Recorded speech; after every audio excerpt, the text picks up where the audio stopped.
اور پھر نفل کی بھی دو قسمیں ہیں. ایک ہوتا ہے ظاہری، تلاوت کرنا، نمازیں پڑھنا، وظیفے پڑھنا، ایک یہ. اور ایک ہوتا ہے قلبی، دل.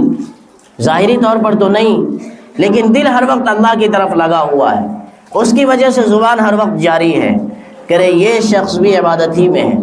اللہ کے رسول صلی اللہ علیہ وسلم کی حدیث ہے، کل قیامت کے دن کچھ لوگ ایسے آئیں گے جو نرم نرم گدوں پر بیٹھ کر، نرم نرم بستروں پر بیٹھ کے اللہ کی عبادت کر رہے ہوں گے، اس کے بدلے بھی اللہ تعالیٰ یدخلهم الدرجات العلیٰ، کہ ان کو بلند جگہوں میں اللہ تعالیٰ جنت کے بلند درجات میں ان کو جگہ دیں گے. کیوں؟ کہ ان کے دل اور زبان جو ہے اللہ کے ذکر سے تر رہا کرتے تھے. تو ایک ہے ظاہری اور ایک ہے باطنی. تو اس کا یہ مطلب نہیں ہے کہ اگر ہم گناہوں سے نہیں بچ رہے ہیں تو پھر ہم اس کو بھی چھوڑ دیں، کہ جو کچھ کر رہے ہیں، کوئی وظیفے کر رہے ہیں، کچھ نفلیں پڑھ رہے ہیں تو اس کو بھی چھوڑ دیں. کہنے کا یہ مطلب ہے کہ اس پر ہی ٹیک لگا کر کے نہ بیٹھ جائیں کہ ہماری نفلیں ہم کو پار لگا دے گی، ہماری چیزیں ہم کو پار لگا دے گی، بھلے سے ہم گناہوں سے بچے نہ بچے. نہیں، ان نفلوں اور وظیفوں کے ذریعے سے ان گناہوں سے بچنے کی کوشش کریں کہ بھائی ہم کو اصل یہ ہے کہ ہم گناہوں سے بچیں، پھر جا کر کے کامیابی حاصل ہوگی. اور اگر ہم گناہوں سے نہیں بچیں گے اور یہ تمام چیزیں کرتے رہیں گے تو فائدہ اتنا حاصل ہونے والا نہیں.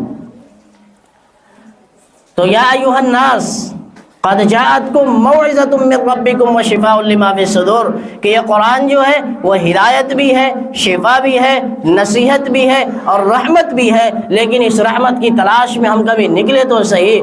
اور پھر اس کے بعد یہ قرآن ایسا ہے جیسے کہ اس پر خوش ہونا چاہیے انسانوں کو، اور تمام دنیا کی چیزوں کو آپ جمع کر لیں، ان تمام جمع کرنے والی چیزوں سے یہ سب سے عمدہ چیز ہے. اگر آپ کو قرآن کا پہلا حروف یہ بتا رہا ہے اقرا، کہ آپ پڑھیں، اگر آپ اندھیرے میں ہیں تو آپ پڑھیں.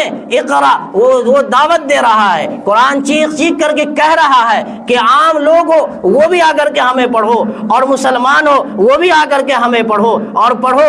اقرا، اگر آپ کو کوئی تلاش ہے تو اقرا، اگر آپ ڈاکٹر ہو تو اقرا، اگر آپ انجینئر ہو اور آپ کو کوئی مسئلہ پھنسا ہے حلال حرام کا تو اقرا، اگر آپ ڈاکٹر ہیں اور آپ کو مریض کے ساتھ کیسا سلوک کرنا ہے تو اقرا، اگر آپ وکیل ہیں اور آپ جج کی کرسی پر بیٹھے ہیں اور آپ کو فیصلے دینے ہیں تو اقرا. ہر آدمی معلم ہے، اس کے لیے اقرا. کوئی ٹیچر ہے، اس کے لیے اقرا. کوئی اسٹوڈنٹ ہے، اس کے لیے اقرا. تجارت کرنے والے ہیں اقرا، زراعت کرنے والے ہیں اقرا، کھیتی کرنے والے ہیں اقرا. آؤ سب کے سب آ جاؤ، تم پڑھ کر کے ہمیں دیکھو. عالم اپنی نگاہ سے ڈھونڈے گا قرآن، ہم اس کو نقطہ دیں گے. تجارت کرنے والا اپنی نگاہ سے دیکھے گا، ہم کہیں گے احل اللہ البیع وحرم الربا، یہ چیزیں حلال ہے، یہ چیزیں حرام ہے.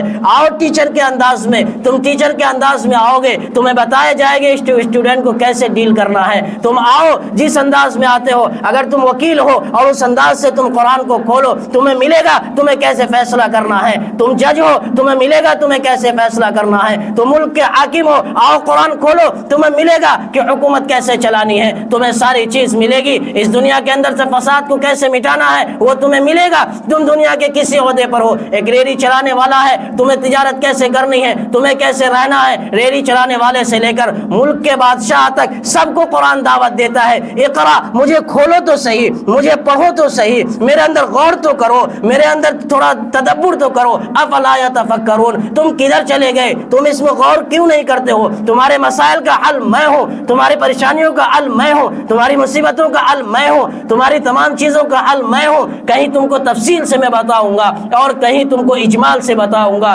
کہیں تم کو اصول دوں گا، کہیں تم کو پوری تفصیل سے بتا کر کے دوں گا. یہ تمام چیزوں کا خزانہ میں ہوں، تم کھول کر کے تو دیکھو، کبھی آؤ تو صحیح. لاسٹ میں بتائیے اقرا، آؤ تو صحیح. دوستو کھول لیا، سمجھ میں آ گئی باتیں. سب سے آخری آیت جو قرآن کی نازل ہوئی ہے واتقوا یوما ترجعون فیہ الی اللہ، ڈرو اللہ سے، سب کو اس کی طرف لوٹنا ہے. کہا تم کو ہم نے پوری زندگی دعوت دیتا رہا، میں پوری پوری زندگی میں دعوت دیتا رہا، لیکن مسلمانوں نے اس کو جزدان کے اندر بند کر دیا، اس کو طاق میں رکھ دیا۔ اگر پریشانی آئی تو سورہ یاسین پڑھیں گے، رزق ہوگا، رزق کی پریشانی آئی تو سورہ مزمل پڑھیں گے، اور فلاں صورت اس لیے پڑھیں گے، اور فلاں صورت اس لیے پڑھیں گے، اور جنات کو قابو میں کرنا ہے تو 12 بجے رات میں سورہ جن پڑھیں گے، اور اگر جنات کو گھر سے بھگانا ہے تو سورہ بقرہ پڑھیں گے۔ مسلمانوں نے اس قرآن کو اس لیے رکھ دیا کہ طاق میں رکھ دیا، اب فلاں چیز کی ضرورت پڑے گی تو ہم قرآن کو کھولیں گے۔ قرآن نے کہا میں اس لیے نہیں آیا تھا، تم نے ہماری بے حرمتی کر دی، میں تمہارے گھر میں برکت نہیں لا سکتا،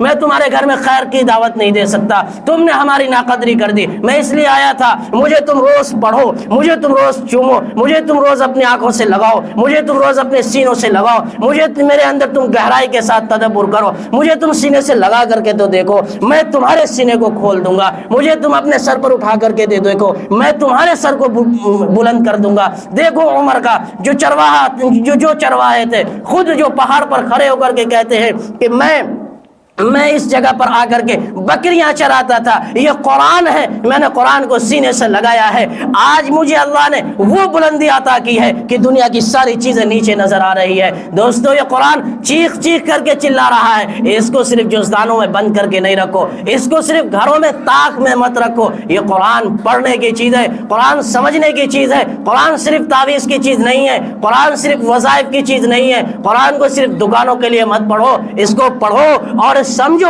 اس کی دعوت کو سمجھو، ورنہ وہ لاسٹ الفاظ بھی وہ کہنے کو تیار ہے، لاسٹ الفاظ میں کہہ دیا کہ اب تمہاری زندگی ختم، قرآن ہو چکا ہے مکمل، دعوت ہو چکی ہے مکمل، زندگی تم نے گزار دی، واتقوا یوما ترجعون فیہ الی اللہ، جیسے بھی تم نے زندگی گزاری ہو، قرآن کے مطابق ہو یا مخالف ہو، اب تم کو اللہ کے پاس لوٹ جانا ہے، اور تم لوٹ گئے، اب تم حساب دو کہ قرآن کی دعوت پر تم نے کتنا عمل کیا ہے، کتنا اس کی دعوت کو ختم کیا ہے۔